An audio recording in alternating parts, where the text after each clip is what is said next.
Friends, மங்கநதி சிறையில் next பிரேமோ என்ன மாதிரியான ட்விஸ்ட் ஆக்க போகுதுன்னு பார்க்கலாம். விஜய் கொஞ்சம் கூட சாப்பிடாம ரொம்பவே வருத்தத்திலேயே காவேரி நினைச்சிட்டே இருக்காங்க.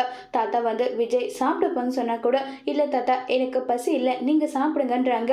இங்க பாரு விஜய், காவேரி இப்பன்னு இல்லை எப்பவுமே உன்னை விட்டு போக மாட்டா. உனக்கு அதுல நம்பிக்கை இருக்குல்ல?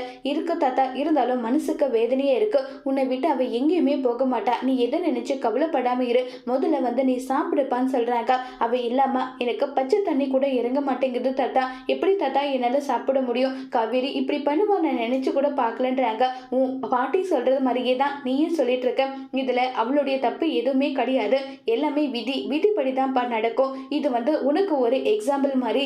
எந்த விஷயத்துல எப்படி நடந்துக்கணும், யார்கிட்ட எப்படி நடந்துக்கணும், விளையாட்டா எந்த விஷயம் செய்யலாம், விளையாட்டா எந்த விஷயம் செய்யக்கூடாது, இது எல்லாமே நீ கத்துக்கிறதுக்கான ஒரு பாடமா நீ நினைச்சுக்கோ. அதுக்காக நீ வருத்தப்பட்டுட்டும் ஃபீல் பண்ணிட்டு இருக்கிறதுனால எந்த ஒரு பிரயோஜனமும் இல்லைன்னு தான் எனக்கு தோணுதுன்னு சொல்லிட்டு தாத்தா விஜய்க்கு அட்வைஸ் பண்ணிட்டு இருக்காங்க. சரிங்க தாத்தா, ஆனா காவேரி வருவான்ற நம்பிக்கை எனக்கு இருந்தது. ஆனா இப்போ சாரதா அத்தையே விட மாட்டாங்களோன்னு எனக்கு தோணுது. காவேரி எனக்கு ரொம்பவே வேணும் தாத்தா. காவேரி இல்லாத ஒரு லைஃபை என்னால ஏத்துக்க கூட முடியாதுன்னு சொல்லிட்டு இருக்காங்க. உன்னை தேடி காவேரி கண்டிப்பா வருவா, நீ கவலைப்படாம இருன்னு சொல்லிட்டு தாத்தா விஜய்க்கு ஆறுதல் சொல்லிட்டு இருக்காங்க. அதோட இந்த பிரமவை முடிச்சிருக்காங்க.